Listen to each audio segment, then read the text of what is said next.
toujours vivre le bien tu fils bilile le kamalo bana ebele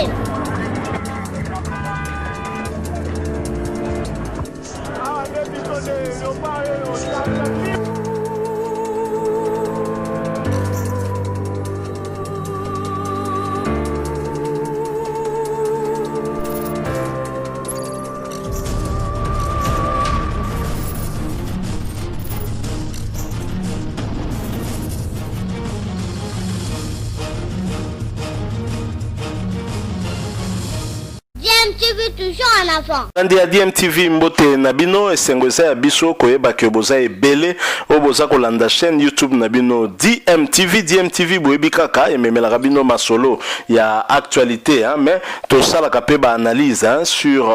ba actualité na ba faits sociaux sans oublier ba réalité o toza komona kaka na mboka na biso République démocratique du Congo. Actualité en tout cas ezali toujours kaka dominé hein, par la pré-consultation nationale, message à chef de l'État à la nation, message na ya dimanche 6 décembre 2020 où il a annoncé qui en tout cas bah à changement et belé pe ba mesure et belé hein et pe tomoni qu'en parallèle en même temps une procédure ezaki initiée na niveau de l'Assemblée nationale pour na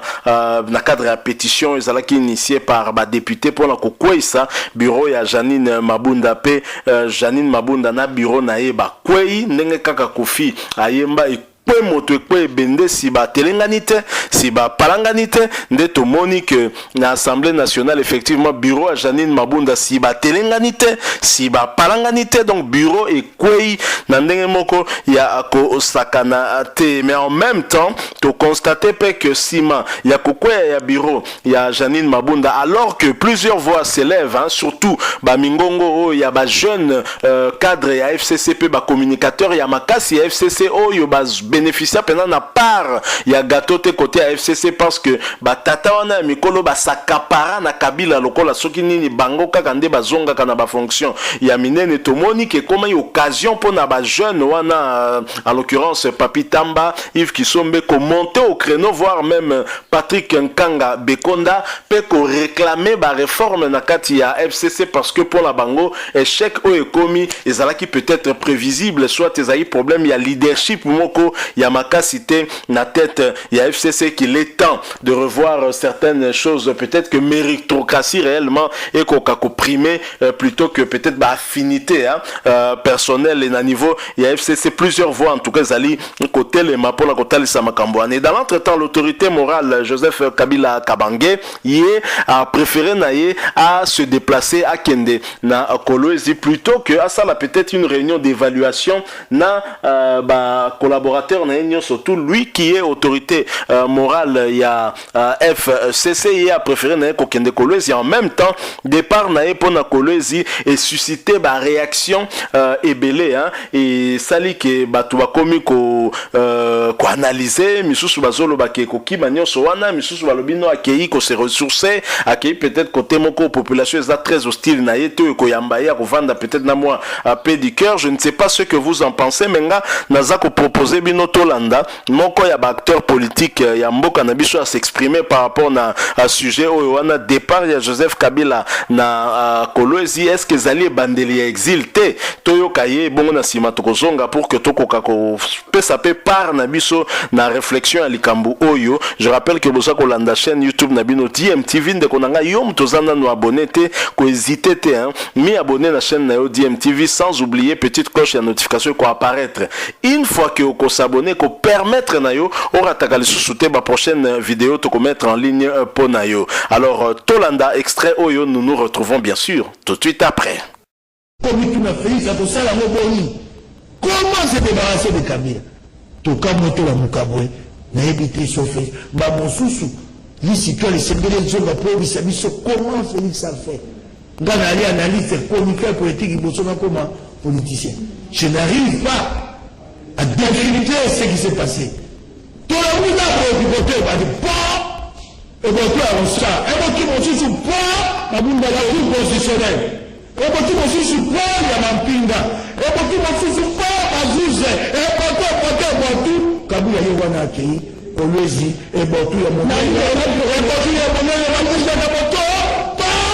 Kabila bité et bien que tu engages tu connais tu m'as c'est l'exil que mon bon la bien exil là puis de coopérer à l'obi et au Kabila qui est exil que ah pour voilà aka mupanzi sa monene pe mayele abi wo exil te na vani na ngako na komi komituna yo wana ta Kabila ko kinda petna amatu na zonye moko kala ne so tire kala kala binoko zona fisalo kwa te mbele Kabila ke iko yali ko kende ya suka kala binoko de la visa ta wako kende ata moko te na mo ne mite na mo nsha ata moko na mo moko sakani ata moko ya bapoto na ete na mo nga bien le milieu tanjo bien le milieu tanjo ali wana no voilà le roi politicien de la FCCT ata mo poste sur mon côté il doit bani mo ko jabi na lisi ko kabinote mo ba na kei na gai ata mo poste sur mon côté petala il y a zaka na kingakati ya mbaka bango ta yoka ka moto te yango epesa ba musukanda sikakei mo silo na kalemia ko ga su moto na kolozi mokola ta lobina bango te botikala bosa débrouiller na lembi bino petala mo kenda ko mona te bute moto ko kenda ni mo kunja kenda akomi na kolozi bayambi na mopuko bato lokwanda kala na mesa ya wenza lutula oli wenza lutula wenza ya poko moi mopuko buyanda kala na mesa tango mokozi kala tu bete makakuno ya ko kenda kwa katanga yo mwana kala moto te wana ni mopuko te yanda kala na mesa wana ya ni ya misato bako beta ka yo botu na yo na bato na yo. Même pas un message, ni à ses partisans, ni aux Congolais, ni au Congo. Azali Malomba. Et nous avons monté à Ali Nzerako, ni le préfet, n'a comme Nasuka. Le corps là, on va reporter à l'effacé. Abdication, capitulation. Pas de message, ni à ses hommes, à ses partisans. Peut-être pas comprendre, on a fait 18 ans avec le Congo démocratique, on a joué, c'est une joie.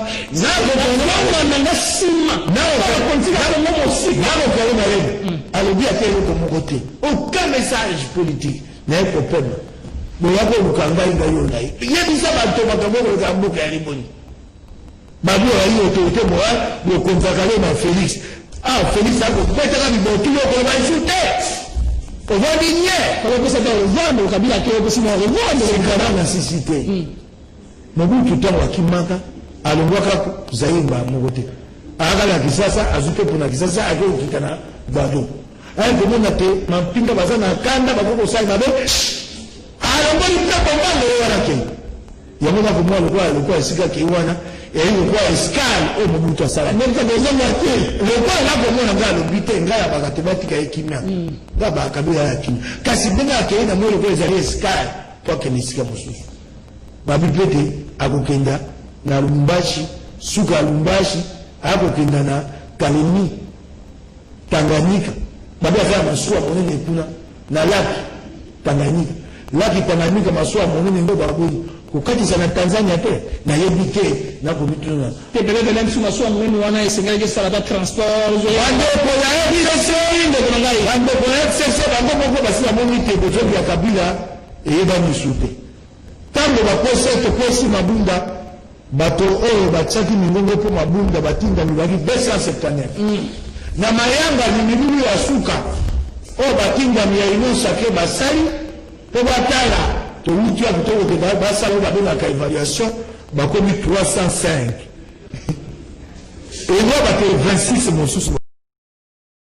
Boti Kolanda Awana extrait à vidéo oyo bomoni réaction ezali bien sûr il y a Mike Mukebai hein Mike Mukebai a s'exprimer par rapport na départ il y a Joseph Kabila na Kolwezi lui qui estime que Ewana ezali et bandeli exil pour Joseph Kabila Kabangi alors na yebité ce qui bino bozali ko penser la même chose que yé mais na réflexion nanga ko sala bien sûr on va revenir sur ce qu'on peut appeler peut-être jurisprudence et loko et c'est ça Salema déjà avant Joseph Kabila, c'est avec Mobutu. Lorsque Mobutu a annoncé qu'il le 24 avril 1990, vous allez vous souvenir de cette phrase, comprenez mon émotion, et Mobutu pleura. Et Mobutu, après Wana, a préféré qu'il a se retirer na Gbadolite nae natal, na Kawele ou Yubika Babenga Kaye, l'aigle de Kawele, a Keine Kovanda Kuna na Gbadolite pour vanda calmement à la musika.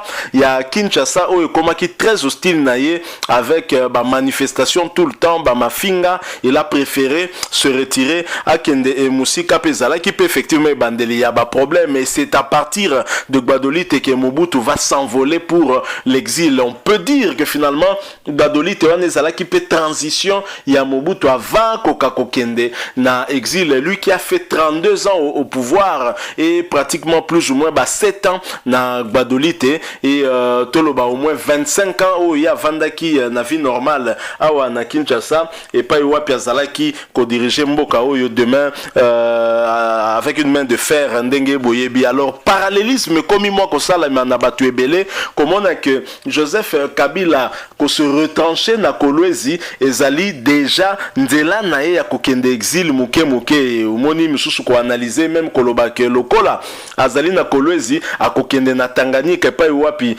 petit frère na azali gouverneur kuna comme pas azali na masuwa ya munene akotaka na masuwa wana inde ti Tanzanie akeine na Tanzania ki exil libela tiki ba congolais ba koka ko continuer vie na bango puisque ba sepeli na les sous-soutés. Donc certains voient les choses comme ça, mais ngala zali komona makambo tout à fait bongoté parce que je pense que ce que Joseph Kabila s'inscriva qui na logique wana ya kozwa moi congé na politique alinga qui a continué comme ma FCC ndenge ya kumbi ya ngoteti na échec oyo ya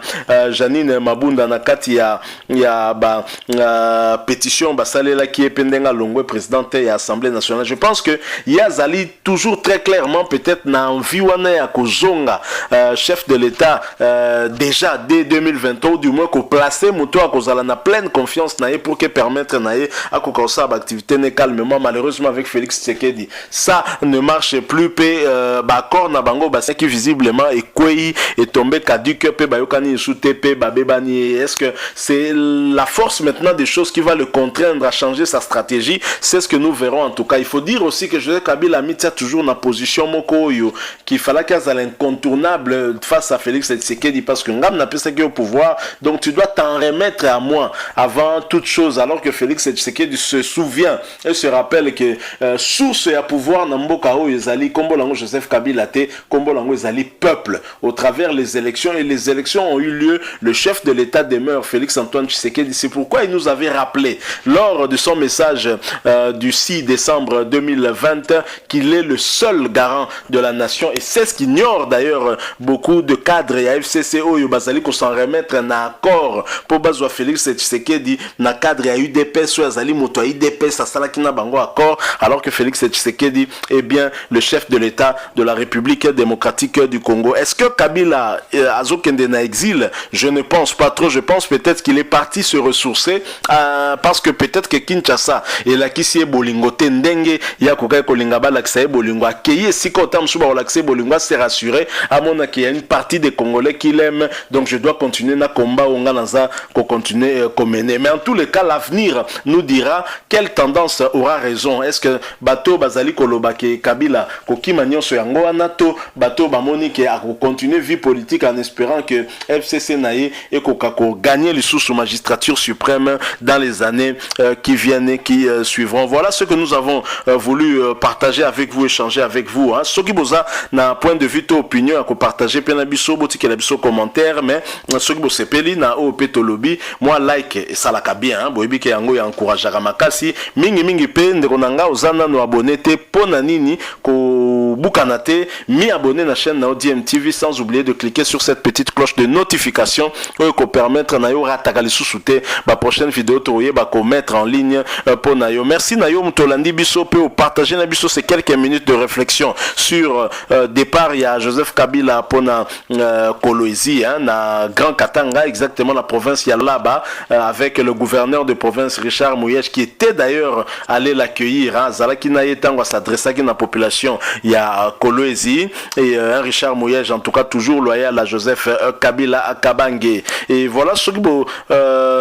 Nzambalingi en tout cas te recoute très prochainement avec un autre sujet d'actualité. En attendant, portez-vous bien. DMTV vous dit au revoir.